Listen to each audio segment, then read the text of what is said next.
Dear students, we are from Gallant AIS Academy. ഞാൻ Justin sir, Altaf sir.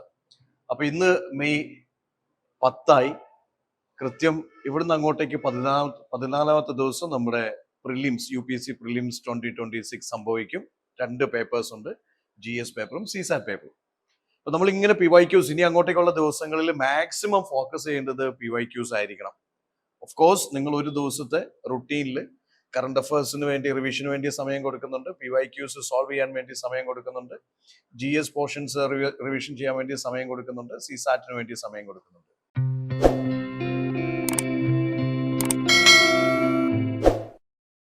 അപ്പോൾ PYQസിലൂടെ നിങ്ങൾക്ക് കൃത്യമായിട്ട് ഒരു നാക്ക് മനസ്സിലാക്കാൻ പറ്റും എങ്ങനെ സോൾവ് ചെയ്യണം. സോ എക്സാം ഹാളിൽ പ്രത്യേകം ശ്രദ്ധിക്കുക, 120 മിനിറ്റ്സ് ഉണ്ട്. ഒരു ട്രൈഫേസിക് എക്സിക്യൂഷൻ പ്രോട്ടോകോൾ ഫോളോ ചെയ്യാൻ പറ്റുവാണെങ്കിൽ നല്ലത്. അറ്റ്ലീസ്റ്റ് 3 റൗണ്ടിൽ ക്വസ്റ്റ്യൻ പേപ്പർ ചെയ്യാൻ പറ്റുമെങ്കിൽ നല്ലത്. അറ്റ്ലീസ്റ്റ് 2 റൗണ്ട്സ് എങ്കിലും പോകണം. ഫസ്റ്റ് റൗണ്ടിൽ നന്നായിട്ട് ചെയ്യാൻ പറ്റുന്ന 100% കൺവിക്ഷൻ ഉള്ള ക്വസ്റ്റ്യൻസ് സോൾവ് ചെയ്യുക, so that you can avoid the ഫാറ്റിക് silly mistakes in the easy questions. Second റൗണ്ടിൽ നിങ്ങൾ ലോജിക്കലി എലിമിനേറ്റ് ചെയ്യാൻ പറ്റുന്ന ക്വസ്റ്റ്യൻസ് അല്ലെങ്കിൽ 50-50 ചാൻസിൽ നിൽക്കുന്ന ക്വസ്റ്റ്യൻസ് സെക്കൻഡ് റൗണ്ടിൽ ഒറ്റ സ്ട്രെച്ചിൽ ഫുൾ ക്വസ്റ്റ്യൻസ് ചെയ്യാൻ നിൽക്കുമ്പോൾ ചിലപ്പോൾ പണി കിട്ടും. തന്നെയല്ല, ക്വസ്റ്റ്യൻ പേപ്പർ ഓപ്പൺ ചെയ്യുമ്പോൾ set B, A, B, C, D, what ever it is, may be ആദ്യത്തെ ഫസ്റ്റ് 10 ക്വസ്റ്റ്യൻസ് അല്ലെങ്കിൽ 50 questions other planet type of questions പോലെ നിങ്ങൾക്ക് തോന്നാം, ഒരിക്കലും കണ്ടിട്ടില്ലാത്ത ക്വസ്റ്റ്യൻസ് പോലെ തോന്നാം. Don't feel disappointed, don't feel down. അതിന് ശേഷമുള്ള ക്വസ്റ്റ്യൻസിലായിരിക്കും ചിലപ്പോൾ നമ്മുടെ ഗെയിം ഇരിക്കുന്നത്. So don't feel down on seeing the first 5 or 10 questions. Don't ever judge the paper on seeing the first 5 or 10 questions. Okay, so ഏറ്റവും നന്നായിട്ട് ചെയ്യാൻ പറ്റുന്ന ക്വസ്റ്റ്യൻസ് ആദ്യത്തെ ആ ഒരു 3-4-5 മിനിറ്റ് സ്കാനിങ്ങിൽ ഏറ്റവും നന്നായിട്ട് ചെയ്യാൻ പറ്റുന്ന ക്വസ്റ്റ്യൻസ് പിക്ക് ചെയ്യുക, അത് ഫസ്റ്റ് റൗണ്ടിൽ ചെയ്യുക. 50-50 എലിമിനേഷൻ, 50-50 ചാൻസ് ക്വസ്റ്റ്യൻസ് സെക്കൻഡ് റൗണ്ടിൽ ചെയ്യുക. മറ്റൊരു കാര്യം എന്താ വെച്ചാൽ, ഇനി അങ്ങോട്ടേക്ക് you please try to freeze the new sources. പുതിയ സോഴ്സസ് ഇനിയുള്ള 14 ദിവസം 13 ദിവസം ട്രൈ ചെയ്യേണ്ട. പഠിച്ചു വെച്ചിരിക്കുന്ന സോഴ്സസ്, അത് GS ആയിക്കോട്ടെ കറണ്ട് അഫയേഴ്സ് ആയിക്കോട്ടെ, അത് നല്ലോണം റിവിഷൻ ചെയ്യാൻ ശ്രമിക്കുക. എവറി ഡേ ഇനി അങ്ങോട്ടേക്ക് മിനിമം 100 ക്വസ്റ്റ്യൻസ് PYQs സോൾവ് ചെയ്യാൻ ശ്രമിക്കൂ.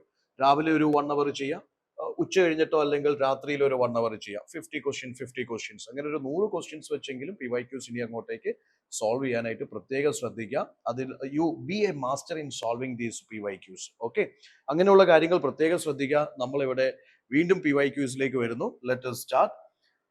Justin sir, Altaf sir, first എനിക്ക് തോന്നുന്നു ഈ Janani Suraksha Yojana schemes are very important. The schemes, beneficiaries, or it's a ministry, or maybe all those concepts are very important. Coming to this Janani Suraksha Yojana, 4 statements ഉണ്ട്. It is a safe motherhood intervention of the state health departments. Simple logic ആണ്. ഇതൊരു ഒരു pan India flagship programme ആണ്. It is sponsored, it is A centrally sponsored scheme. ശരിയല്ലേ? It's for this it's a safe motherhood intervention of the state health departments. It's actually by the central government or centrally sponsored under this Ministry of Health Department Ministry yeah. അപ്പൊ അവിടെ വെച്ച് നോക്കുമ്പോൾ again second statement so ഇത് probably തെറ്റാൻ chance കൂടുതലാണ്. First statement തെറ്റാൻ chance കൂടുതലാണ്. Second is objective is to reduce maternal neonatal mortality among poor pregnant women. Obviously understood ആണോ? ചേർത്ത് വായിക്കാൻ പറ്റുന്ന ഒന്നാണ് ജനനി സുരക്ഷ. Exactly, ജനനി സുരക്ഷ. Pregnant women's Yojana. Aims to protect institutional delivery among poor pregnant women. Understood ആണ്. സ്വാഭാവികമായിട്ടും ഇത് തന്നെയാണ് കുറെ നാളായിട്ട് നമ്മൾ നമ്മുടെ ഹെൽത്ത് ഡിപ്പാർട്ട്മെന്റിലും പറയുന്നത്. നമ്മുടെ എയിം അത് തന്നെയാണ്, ഇത് കുറയ്ക്കാൻ വേണ്ടി. So to improve that institutional delivery, obviously അതിന്റെ ഒബ്ജക്റ്റീവ് ആവാം. രണ്ടെണ്ണാണ് ഇത്. ഇതും വെട്ടാം, നണ്ണും വെട്ടാം. ഉള്ളത് 2ഉം 3ഉം. only 3 ആണ്, അല്ലെ 2 ആണ്. Yes, objective includes providing public health facilities to sick infants up 1 year of age. എന്തുകൊണ്ട് നമുക്കത് എലിമിനേറ്റ് ചെയ്യാം? സാറേ, എനിക്ക് തോന്നുന്നു നമ്മൾ തുടങ്ങേണ്ടത് ഓപ്ഷൻസ് എന്നാണ് തോന്നുന്നു. ഓപ്ഷൻ കാണുന്ന ഒരു വ്യക്തിയെ സംബന്ധിച്ചോളം അയാൾക്ക് എന്ത് മനസ്സിലായി? ഏതോ ഒന്നിതില് ഏറ്റവും തെറ്റാണ്. കാരണം എല്ലാം ശരിയില്ല എന്നുള്ളത്. അപ്പൊ പലപ്പോഴും നമ്മൾ UPSC ക്വസ്റ്റ്യൻ സോൾവ് ചെയ്യുമ്പോൾ ഞാൻ എപ്പോഴും ചെക്ക് ചെയ്യാറ് ഓപ്ഷൻസിൽ 4 ഉണ്ടോ എന്നുള്ളത്. ഒന്നില്ല. അപ്പൊ നമ്മുടെ മൈൻഡ് എങ്ങനെ പോവാ? ഇതിൽ ഏറ്റവും തെറ്റ് കണ്ടുപിടിക്കാന്നുള്ളത്. ഓൾറെഡി സാറ് പറഞ്ഞാൽ നമ്മൾ ആദ്യത്തെ സാധനം കണ്ടുപിടിച്ചു. This is A global aim. അതുപോലെ നാഷണൽ എയിമുമാണ്. സ്റ്റേറ്റ് ഡിപ്പാർട്ട്മെന്റ് ആയിരിക്കില്ല. ജനനി സുരക്ഷ എന്ന ഒരു ഹിന്ദി പേരായതുകൊണ്ടും കൂടെ എന്ത് പറയാം? എക്സാക്ട്ലി, അത് എന്താണ്, ഒരു സെൻട്രൽ സ്കീം ആയിരിക്കും എന്ന് പറയാം. ഇനി നമ്മളെ സെക്കൻഡ് സ്റ്റേറ്റ്മെന്റ് നോക്ക്, റെഡ്യൂസ് മെറ്റേണൽ മോർട്ടാലിറ്റി ആൻഡ് നിയോനറ്റൽ. അപ്പോ അത് ചെയ്യണമെങ്കിൽ നമ്മൾ എന്താ ചെയ്യേണ്ടത്? Institution delivery. എക്സാക്ട്ലി. അപ്പോ ഇത് രണ്ടും നമുക്ക് എന്ത് ചെയ്യാൻ പറ്റും, കണക്ട് ചെയ്യാൻ പറ്റും. ഇനി നമ്മുടെ ചാലഞ്ച് എന്ന് പറഞ്ഞിട്ടുണ്ടെങ്കിൽ അതിലേക്ക് ഇത് ഗ്രൂപ്പ് ചെയ്യണോ വേണ്ടിയോ എന്നുള്ളതാണ്. എക്സാക്ട്ലി. അവിടെയാണ് നമ്മുടെ പേര് കിടക്കുന്നത്, ജനനി. Exactly. There is another flagship program for this infants. സുരക്ഷയ്ക്ക് വേണ്ടിയിട്ട് നമ്മൾ കൊടുക്കുന്നു. സുരക്ഷ scheme is Scheme. already there. അപ്പൊ ജനനി എന്നുള്ള പേരുള്ളത് കൊണ്ട് നമുക്ക് ഈ രണ്ട് ഗ്രൂപ്പിംഗിൽ നിർത്തി only 2ലേക്ക് ആൻസറിലേക്ക് വരാം. അങ്ങനെ ഒരു തോട്ട് പ്രോസസ്സിൽ നമുക്ക് എന്ത് ചെയ്യാൻ പറ്റും, ഇത് ചെയ്യാൻ പറ്റും. Yes. എനിക്ക് തോന്നുന്നു ഈ സെയിം സംഭവം നിങ്ങൾക്ക് വർക്ക്ഔട്ട് ആവുന്നുണ്ടോ എന്ന് നോക്കൂ. There is no hardcore rule that you must follow this logic. എന്താണോ നിങ്ങൾക്ക് വർക്ക്ഔട്ട് ആവുന്നത്, just connect with the official key. Okay, അതിനൊരു പർട്ടിക്കുലർ റൂൾ ഇല്ല എലിമിനേഷനിൽ. പക്ഷെ എന്തായിരിക്കണം, ആൻസർ കീ ആയിട്ട് മാച്ച് ആവണം. അത് പ്ലീസ് ടേക്ക് കെയർ. ഇവിടെ വീണ്ടും നമ്മൾ വേറൊരു ക്വസ്റ്റ്യനിലേക്ക് പോകുന്നു. ബട്ടർഫ്ലൈസ് ക്വസ്റ്റ്യൻസ് ആയിക്കോട്ടെ, ഇത്രയും ഈസി ആയിട്ട് UPSC ചോദിക്കുന്നുണ്ടെന്നുള്ളതാണ് reality. Which of the following organisms perform waggle dance for others of their kin to indicate the direction and the distance to a source of their food? ഇവരൊക്കെ single heroes ആണ്. Dragon flies ആയിക്കോട്ടെ, butterflies ആയിക്കോട്ടെ, അവർക്ക് family അമ്മാവനും അമ്മായി ഒന്നുമില്ല, അവരാരെയും നോക്കുന്നുമില്ല, solitary Flyers ആണ്. ശരിയല്ലേ? അവർക്ക് ഒരു വലിയൊരു കൂട്ടത്തെ ആകർഷിക്കാനോ സംഭവങ്ങളൊന്നും നോക്കുന്നില്ല. ബട്ടർഫ്ലൈസ് ഡ്രാഗൺ ഫ്ലൈസിനെ കട്ട് ചെയ്യാം. ഇവർക്കും ചില സോഷ്യൽ ഗ്രൂപ്പിംഗ് ഉണ്ടെങ്കിലും they use the chemical signals, you know. അപ്പൊ അതെല്ലാം നമുക്ക് എലിമിനേറ്റ് ചെയ്യാം. പിന്നെ ഒരു കൂട്ടത്തെ obviously when it comes to performing waggle dance to for others of their kin to indicate the direction and distance of a source of food. കൂട്ടമുണ്ട്. Yes, കൂട്ടമുണ്ട്. ഇതിൽ ഏറ്റവും വലിയ കൂട്ടമുള്ള ആർക്കാണ്? ഹണി ബീസ്. അങ്ങനെ ഒരു ഇതിലേക്ക് വരാം. പക്ഷെ അതും നമുക്ക് എക്സാമിന് ഇപ്പൊ ഇത്തിരി ടഫ് ആയിരിക്കാം. എന്നാലും നമ്മൾ അങ്ങനെ ചിന്തിക്കാൻ ശ്രമിക്കുക എന്നുള്ളതാണ്. എക്സാക്ട്ലി. നമ്മൾ എന്തെങ്കിലും നമ്മൾ ഉത്തരത്തിലേക്ക് എത്താം എന്നുള്ളതാണ്. നമ്മുടെ ഫ്രണ്ടിൽ ഉത്തരം ഇരിക്കുവാണല്ലോ, ആ ഉത്തരത്തിൽ നിന്ന് ഏറ്റവും നമ്മൾ എങ്ങനെയും ചിന്തിച്ച് ഉത്തരത്തിലേക്ക് എത്താം. വാഗിൾ ഡാൻസ്, കൂട്ടം, ഹണി ബീസ്. എക്സാക്ട്ലി. അതൊക്കെ കുറെ നമുക്ക് എന്താ വെച്ചാൽ ബേസിക് ഇൻസ്റ്റിങ്ക്റ്റിനെ ട്രസ്റ്റ് ചെയ്യാന്നുള്ള ഒരു സാധനമുണ്ട്. ഓവറായിട്ട് ചിന്തിച്ചു കൂട്ടുമ്പോഴാണ്. Again, see, there is a statement question. India, despite having uranium deposits, depends on coal for most of its electricity. India relies on its thermal power for electricity production and all. ഇനിയിപ്പോ അത് അറിയില്ലെന്ന് വെക്കാം. Suppose ഇനി രണ്ടാമത്തെ വായിക്കാം നമുക്ക്. രണ്ടാമത്തത്, uranium enriched to the extent at least 60%. 60% is too high, is required for production of civilian electricity production. Doesn't go up to 60%. It is less than 10%. Low enriched uranium used.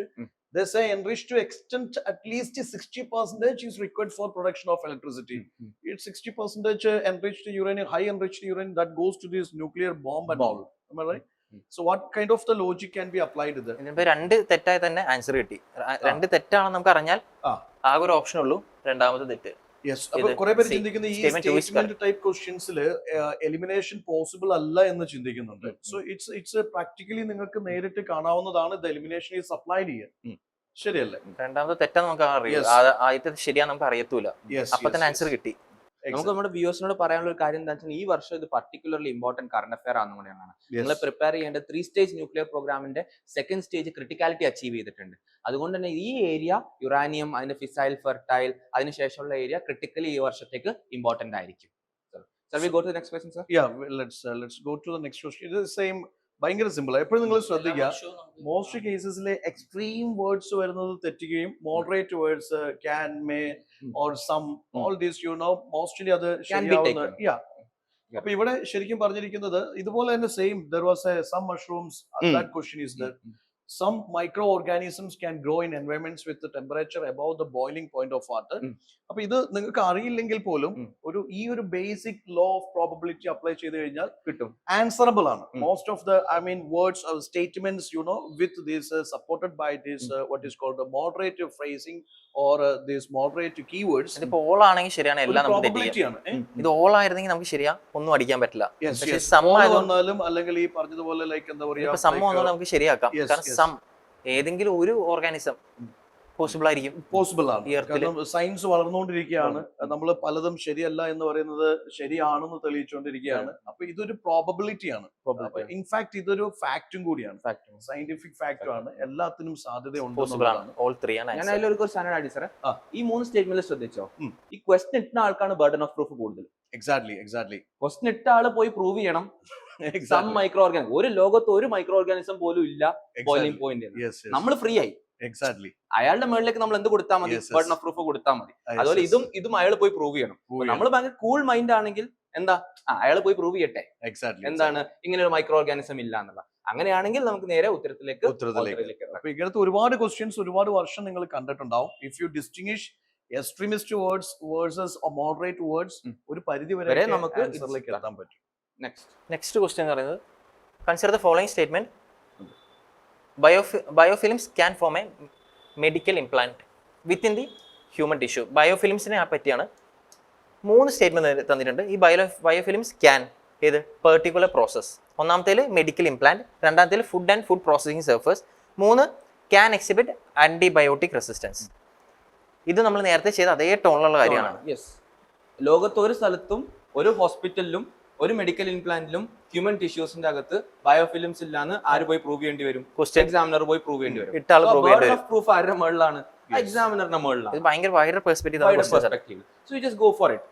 കാരണം നമുക്ക് പഠിക്കാൻ പറ്റില്ല എക്സാമിന്. നമുക്ക് എങ്ങനെയാ ബയോഫിലിംസ് ഇവിടെ ഇവിടെയൊക്കെ ഉണ്ടെന്ന് നമുക്ക് ഉറപ്പ് വരുത്താൻ പറ്റില്ല. So it's about reacting to that moment. നമ്മൾ കറക്റ്റ് ആയിട്ട് റിയാക്ട് ചെയ്യാം. ഇത് എല്ലാവരും ശ്രദ്ധിക്കുക. ഈ ക്യാനും മേയും അല്ലെങ്കിൽ സമ്മൊക്കെ വരുമ്പോൾ അത് മോസ്റ്റ് കേസസിൽ ശരിയാവാനുള്ള സാധ്യത ഉണ്ട് എന്നുള്ളത് ശ്രദ്ധിക്കുക. അല്ലെങ്കിൽ പിന്നെ നമ്മളിപ്പോ പറയുന്ന ക്യാൻ കണ്ടുകൊണ്ട് മാത്രമല്ല നമ്മൾ പറയുന്നത്. നമ്മുടെ എക്സ്പീരിയൻസ് എന്ന് പറയുന്നത് ലോജിക്കലി അതിനൊരു ഫാലസി ഉണ്ടെങ്കിൽ yes okay you can go for it. But ഇവിടെ നമുക്ക് പ്രൂവ് ചെയ്യേണ്ടി വരും അങ്ങനെ ലോജിക്കൽ ഫാലസി ഉണ്ടെന്ന്. അവിടെ നമുക്ക് കാണാൻ പറ്റില്ല. Can always form an antibiotic resistance, can always be formed. ഈ പറഞ്ഞ 3 സെഗ്മെന്റ് ഒരേ ബ്രാഞ്ചിലുള്ളതാണ്. Medical implant, food and food processing, antibiotic resistance. ഒന്നും ഇതിന് ഓടായിട്ട് നിൽക്കുന്നതല്ല. I think it's safe to go with 1, 2 and 3. Next, with reference to India, consider the following statement. Monazite is a source of rare earth. Monazite contains thorium. Monazite occur naturally in the entire Indian coastal sand in India. In India, government bodies only can process export monazite. ഇതും വളരെ എളുപ്പമാണ്. ഇത് ഭയങ്കര എളുപ്പമാണ്. ഇതേ നിങ്ങൾ ശ്രദ്ധിക്കണം. നമ്മളിപ്പോ കഴിഞ്ഞ ദിവസം നമ്മുടെ സീരീസിൽ സോൾവ് ചെയ്ത ക്വസ്റ്റൻ ഉണ്ട്. Critical minerals are found, all the 30 critical minerals are found in India. ഇതേ നാച്ചുറലി അത് തന്നെയാണ് ഈ പറയുന്നത്. എൻറ്റയർ ഇന്ത്യൻ കോസ്റ്റൽ സ്റ്റാൻഡ്സിൽ കണ്ടെന്നുള്ളത്. അങ്ങനെ നമുക്ക് എൻറ്റയർ ഇന്ത്യൻ കോസ്റ്റൽ സ്റ്റാൻഡ്സിൽ നമുക്ക് എന്ത് കാണാൻ പറ്റില്ല. ഇൻഫാക്ട് ഇത് തെളിയിക്കേണ്ടി വരും, മൊത്തത്തിൽ തെളിയിക്കേണ്ടി വരും. മാത്രമല്ല മലയാളികൾ എന്ന രീതിയിൽ നമുക്ക് കുറച്ചും കൂടി റിലേറ്റബിൾ ആയിരിക്കും. നമ്മുടെ തീരത്താണ് നമുക്ക് എന്ത് ചെയ്യാൻ പറ്റുന്നത്, ഇത് കൂടുതൽ കാണാൻ പറ്റുന്നത്. ഹാവിംഗ് സെഡ്, എനിക്ക് ഒരു വ്യൂവേഴ്സിനോട് ഒരു കാര്യം പോയിന്റ് ചെയ്യാനുള്ളത്, ഈ ഒരു സ്റ്റേറ്റ്മെന്റിന്റെ കേസിൽ റീസെന്റ് വന്ന ശാന്തി ബില്ല് പ്രകാരം മാറ്റമുണ്ട്. ഇപ്പൊ ഈ ക്വസ്റ്റ്യൻ വരികയാണെങ്കിൽ ആക്ച്വലി ഇത് statement would be wrong. Because government has been given പ്രൈവറ്റിനുള്ള ഇതും കൂടെ ന്യൂക്ലിയറിൽ എന്ത് ചെയ്തിട്ടുണ്ട്, കൊടുത്തിട്ടുണ്ട്. So viewers also have to look for that.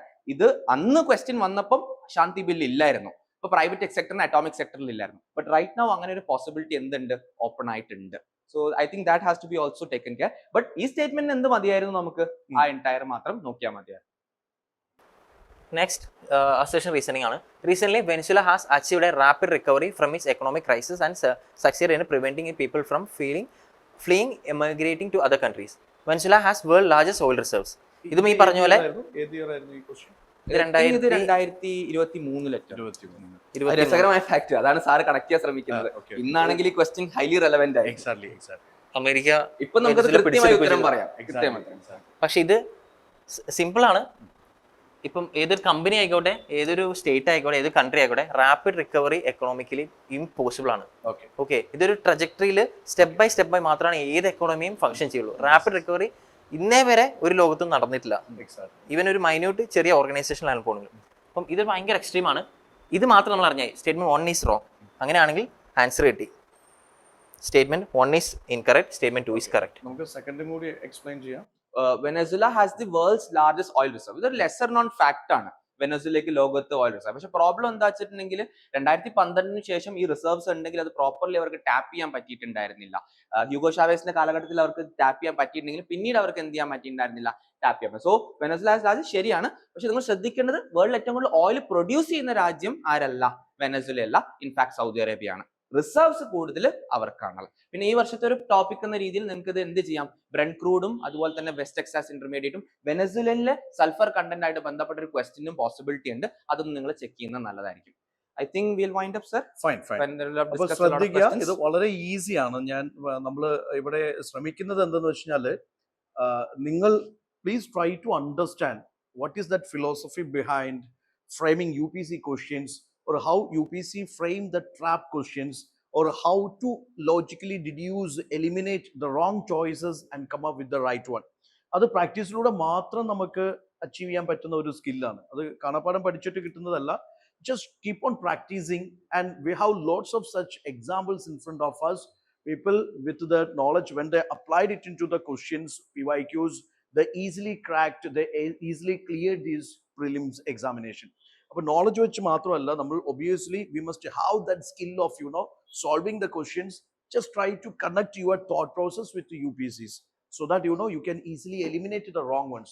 So ഇവിടെ സാറ് പറഞ്ഞതുപോലെ, അല്ലെങ്കിൽ ജാസിം സാർ, അൽത്താഫ് സാർ പറഞ്ഞതുപോലെ, എങ്ങനെ റോങ് ചോയ്സസ് എലിമിനേറ്റ് ചെയ്യാം എന്നുള്ളതിൽ ഫോക്കസ് ചെയ്യാം. അപ്പോൾ you will come up with the right one. Okay, so please keep on practicing this, and please try to understand how the UPSC framing questions, how they set the options, and what is expecting from your side. Just keep on solving. All the best.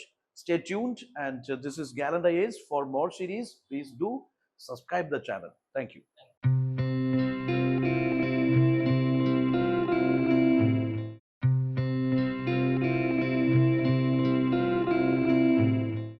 Gallant IAS, chasing your passion to ace.